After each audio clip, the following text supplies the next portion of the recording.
Safety first.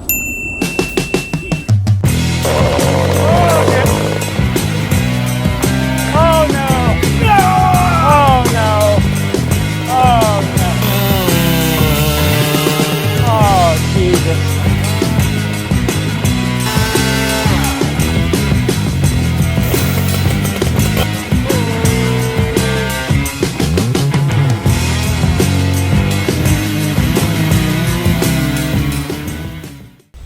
Alright, here we are back with the 257, Husqvarna 257. I poured it and polished this. The numbers are, I can't remember. You have to watch one of the other videos. I think it's 102 on the exhaust, 80 on the intake, and it's got 17, 18 degrees of blowdown. But this is Cajun's recipe. Now I know that Cajun's takes 40 thousandths out of the combustion chamber, okay? This probably isn't going to run as strong as what he does, but we're going to see how it runs. I know one thing, it revs. Woo!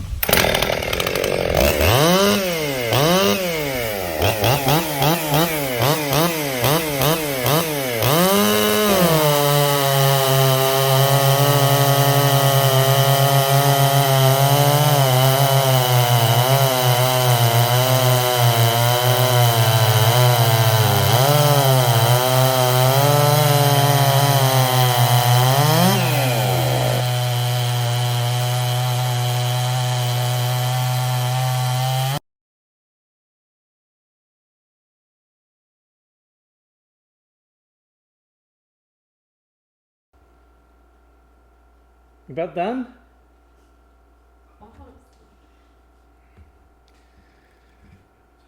Women.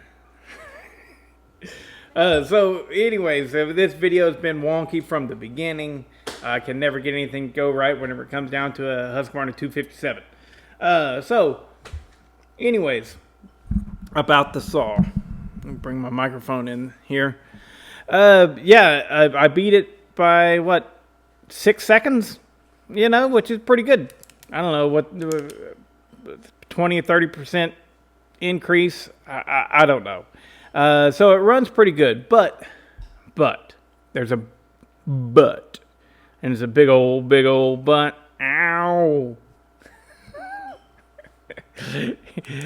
The 257 to me is extremely underwhelming in every manner, and so I'm like, you know, it's faster because that saw, it wants to rev, not torque. Its whole design, the complete reason it exists is it's a limbing saw for your guy on the ground to chop up small pieces. What I'm cutting here is a huge piece of oak that you wouldn't want to tackle with a 257. Could you? Yeah. But the 257 is extremely similar in size to a Husqvarna 55. But the 257 seems to want to rev quite a bit higher, and it also doesn't have the torque needed for such a big piece of oak. Now, hold on. There's more to come on that, because I know you're immediately wanting to type something. Oh, why Bodie's wrong. I know what I'm saying, okay? So the deal is it is a high revving small limbing saw for your ground man, or for a bucket saw or something like that. If you've got a piece of wood as big as what I'm cutting, the 257 is not the saw to reach for. Now, here's where we get into the torque, okay? This, and it's largely the reason why I do not like a 257. I mean, I've only dealt with 2 of them, but at this point, both of them are just really, really lacking. You know, you look at that cut that I just did. I did it in less than 17 seconds. That's right on par with a 346 XP. A good running 346 XP with a base gasket removal and stuff like that. That is right on par with that. But this is 57 cc's. And all it wants to do is rev. Every time I dig the dogs in, it's just like, come on. Come on, guy. Get in there. Well, thus is the 257, and exactly why Cajun takes 40 thousandths out of the squish. And I am of the opinion that if you have to work that hard to get that kind of good results out of a chainsaw, then that chainsaw is shitty. I said that's right on par with a really good running 346 XP, right? I did. I said that. It is. I stand behind that. That's good. So I just ported this 257, and it produces maybe a little bit more power than a stock 50cc 346 XP new edition. So what's the point? I can't see one. It's also, even though it's lightweight, it's heavier than a 346 XP. So, yeah, you can get more power out of them than I just did. Absolutely. And if you guys are one of those guys that has a chainsaw, a 257, that is built in that manner, then great. Good for you. 100%. It's good for you. But I'm very much of the opinion that if you need to get something to run really kick ass, if you need to cut the squish band in order to do that, then that was a crappy saw to begin with. That was, it ain't my bag, baby. I mean, look at it this way. The frickin', the Timberwolf has a ton more power than this, and it's only 59 cc's.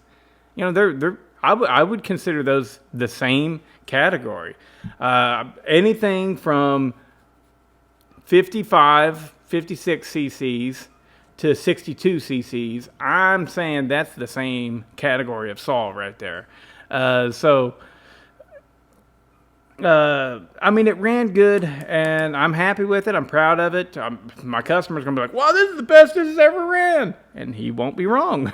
It will be the very best that saw has ever ran in its life.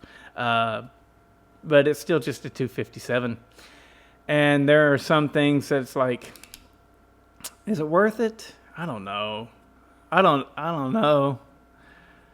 I don't know if that 257 was. I mean, it is, if you think it's a cool saw. It is a small saw, but my recommendation would be like, use those RPMs. It has good RPMs, and don't cut anything bigger than about like that. If you got to cut something bigger, I mean, maybe 10 or 12 inches, honestly. Otherwise, you're just like, meh. It's underwhelming. It really is. Case in point of a freaking well-designed saw is the Echo 4910 or the 501P, whatever you want to call it. That saw, you don't have to cut squish band on that. You can get that to pull massive torque. 346 XP, you don't have to cut the squish band on that. On both saws, can you get more power by cutting the squish band? Yes. But my Thunder Kitten, Charlie, correct me if I'm wrong, but I'm certain that you did not cut the squish band on that. I am certain you did not. And I guarantee that saw is putting down more than 5 horsepower. More than 5 horsepower. That thing pulls chain. It runs really, really, really well. See what I'm saying? It's like, yeah, just, it runs good. I mean, you saw the results. It's fine. And I did that a bunch more times, but I'm tuning the saw and everything and tuning it back and forth, digging in the dogs. I don't want to see that crap. But the thoughts are that, like, yeah, it runs good now. It does. It runs good. But again, if this was a professional saw, which it is not. This is a 257. The professional saw was the, what was it, guys? 261? 262? The 262 XP, I think is what it is. That was the professional version of this saw. But this saw is open ports. The case, I mean, the case has, it's a closed port setup. The case is. So the open ports go all the way down and just stop. They just hit the case and stop. There's absolutely no smooth entry in there. And so, like, I would have had to trench the cases to get smooth flow. And, Aaron didn't want to spend that much money on this saw. But it's good results. Look, here I am sitting here talking really negative. But I just built the saw and it beat, what it was before by over 6 seconds or something like that. So, yay, good job, Bodie. Cheers, right? I did good. But I am, I'm not underwhelmed with the port job. I am underwhelmed with the chainsaw itself. So yeah, 102 on the exhaust, 80 on the intake, and I'm not experiencing any spitback. So it's not like it's getting too much fuel, guys. If you're thinking anything along those lines, that's just not the case. And 16 on, no, 18 on degrees on the blowdown. And the squish is at 23 thousandths, but those things have a big fat combustion chamber, and that's why you got to get in there, and you've got to get rid of the squish and set it down even further. Anyways, here I am. I'm just underwhelmed. I'm happy with it. It's running great, and I like it. Let's end this on a positive note. I just can't help but, whenever Aaron told me to port this one, my first thought was, oh, good. I'll have a good experience with the 257 this time. But my last one, it's like a steel 029 or 290. Well, it feels better than a steel 290. It does. But power-wise, they're right there. They're kissing cousins, right? Then they're just like, mediocre. What movie was that from?